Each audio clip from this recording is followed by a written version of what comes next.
नमस्कार दोस्तों, हम बात कर रहे हैं फर्स्ट ग्रेड पॉलिटिकल साइंस विषय की और असिस्टेंट प्रोफेसर कॉलेज व्याख्याता पॉलिटिकल साइंस का जो पेपर आता है उसके बारे में। 17 अक्टूबर 2022 के दिन जो पेपर हुआ था और उससे पहले भी फर्स्ट ग्रेड का पेपर हुआ था, उसमें भी तथ्य और समझ के आधार पर प्रश्न आते हैं। अभी जो मैं बात कर रहा हूँ ओम प्रकाश गाबा की पुस्तक में से कुछ फैक्ट मैं आपके सामने ला रहा हूं जो इस प्रकार से है। निम्न में से दास प्रथा का समर्थन किया था, दास को उचित ठहराया था, कौन था? बेंथम। बेंथम है या लोक है, कॉन्ट है, अरस्तु है? कौन है भैया? तो अरस्तु इसका सही आंसर होगा। अरस्तु कहता है कि ये जो स्वामी और दास का ये संबंध है ना, ये तो चलता रहता है। जन्म से ही कुछ लोग दास होते और जन्म से ही कुछ रोज क्या है, कुछ लोग प्रभुत्व वाले होते हैं।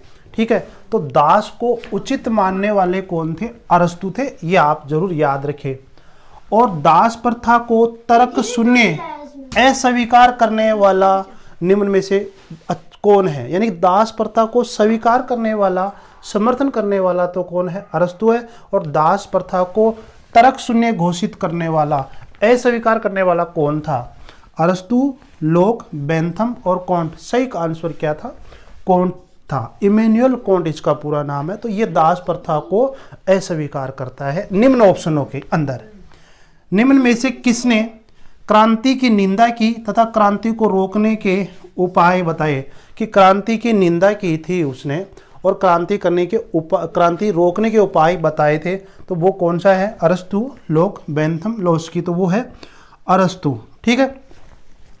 मनुष्य की प्रगति के लिए क्रांति आवश्यक है। देखो, अरस्तु तो क्रांति को रोक रहा है, उसके लिए उपाय बता रहा है कि क्रांति कैसे रोकी जाए। और एक व्यक्ति है जो क्रांति करने के लिए आवश्यक बताया, समाज को आगे बढ़ाने के लिए, मजदूर वर्ग को आगे बढ़ाने के लिए क्रांति को आवश्यक माना। तो वो कौन सा है? कार्ल मार्क्स, बेंथम, लोस्की या होब्स?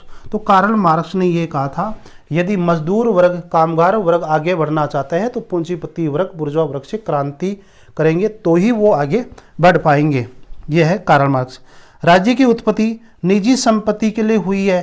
कौन कौन समर्थक है राज्य की उत्पत्ति के लिए? कौन कौन समर्थक है? जॉन लोक, कार्ल मार्क्स, बेंथम या A+B? तो जॉन लोक और कार्ल मार्क्स दोनों ने ही राज्य की उत्पत्ति इसलिए हुई है ताकि वह लोगों की निजी संपत्ति का क्या करे? सुरक्षा कर सके। जॉन लोक ने भी क्या कहा था कि 3 प्रकार के प्राकृतिक अधिकार बताए थे। कौन कौन से? संपत्ति का अधिकार, जीवन का अधिकार, स्वतंत्रता का अधिकार, स्वतंत्रता का अधिकार। और जब समझौता बनाया गया था तो जॉन लोक ने सरकार को सीमित अधिकार दिया कि आप इन प्राकृतिक अधिकारों की क्या करेंगे? रक्षा करेंगे। तो यानी कि इन 3 प्राकृतिक अधिकारों को वो इस संपत्ति के अधिकार के अंदर ही दोनों अधिकारों को वो शामिल करता है। और वो ये कहता है कि संपत्ति के अधिकार को, अर्थात संपत्ति के अधिकार का, जीवन का अधिकार और स्वतंत्रता अधिकार को सरकार क्या करेगी कि उसकी रक्षा करेगी। एक ट्रस्ट के रूप में सरकार बनाई जा रही है। सीमित संप्रभुता दी गई थी ताकि इनके अधिकारों की रक्षा की जा सके। तो निजी संपत्ति यानी कि राज्य की उत्पत्ति क्यों है, सरकार की उत्पत्ति क्यों है? निजी संपत्ति को बढ़ावा देने के लिए। तो जॉन लोक भी है। कार्ल मार्क्स पहले से कह रहा था कि जो राज्य है वो पूंजीपति वर्ग को, उनकी संपत्ति को बढ़ावा देने के लिए राज्य की उत्पत्ति हुई है। तो जॉन लोक और कार्ल मार्क्स इसका सही आंसर होगा। तो ये हो गया डी नंबर का। Political theory, philosophy, ideology, science 1961 में प्रकाशित होती है। हिंदी में इस बुक को कहेंगे राजनीति सिद्धांत, दर्शन, विचारधारा और विज्ञान। यह बुक किसकी है? एंड्रयू हेकर, लोस्की, लोक, बेंथम। तो इसका आंसर होगा एंड्रयू हेकर ने यह बुक लिखी थी। विचारधारा शब्द का प्रयोग सर्वप्रथम किसने किया था? तो विचारधारा प्रयोग किसने किया? देस्टू, द ट्रेसी, लोस्की, केपलोन, बेंथम। किसने किया था? देस्टू, द ट्रेसी ने विचारधारा शब्द का प्रयोग सबसे पहले किया था। और ध्यान दो, इसका समर्थन करने वाला कौन था? बेकन था। तो विचारधारा शब्द के साथ सबसे पहले प्रयोग करने वाला तो टू द ट्रेसी था, लेकिन इसका समर्थन करने वाला कौन था? बेकन। तो हम ये कहें कि विचारधारा शब्द का प्रयोग करने वाले, शब्द का सर्वप्रथम प्रयोग करने वाले कौन थे? ऑप्शन में टू द ट्रेसी और बेकन है, तो सही आंसर टू द ट्रेसी व बेकन दोनों आएंगे, क्योंकि बेकन का नाम भी इस विचारधारा से जुड़ा हुआ है। जर्मन आइडियोलॉजी, जर्मन विचारधारा, ठीक है। एक दूसरी बुक है, एक contribution to the critique of political economy, 1859 में लिखी गई है। इसका हिंदी में अर्थ होता है राजनीति अर्थशास्त्र की मीमांसा में योगदान। ये बुक किसकी है? मार्क्स की, लॉस की, बेंथम और होब्स की। तो ये बुक किसकी है? मार्क्स की है। मार्क्स की एक विचारधारा बहुत प्रसिद्ध है, जिस विचारधारा को कहते हैं मिथ्या चेतना, फॉल्स कॉन्शियसनेस की अवधारणा कार्ल मार्क्स की है। मिथ्या चेतना का मतलब पूंजीपति वर्ग, बुर्जुआ वर्ग है, वो मजदूर वर्ग को, कामगार वर्ग को अपनी मिथ्या चेतना में फंसाए रखते हैं और उनसे काम करवाते रहते हैं। तो ये है मिथ्या चेतना। मार्क्स के अकॉर्डिंग मिथ्या चेतना क्या है? सामाजिक विकास की प्रक्रिया में मनुष्य की भौतिक आवश्यकताएं, मेटेरियलिज्म नीड्स आगे बढ़ जाती। मनुष्य की समाज का विकास करने के लिए, सामाजिक विकास के कारण मनुष्य की भौतिक आवश्यकताएं आगे बढ़ जाती है, परंतु उसकी सामाजिक चेतना, सेल्फ कॉन्शियसनेस जो चेतना है वो पिछड़ जाती है। उसी को क्या बोलते हैं? मिथ्या चेतना कहते हैं। ये जो मिथ्या चेतना है ये प्रभुत्वशाली वर्ग किसके ऊपर थोपता है? कामगार के ऊपर, ठीक है।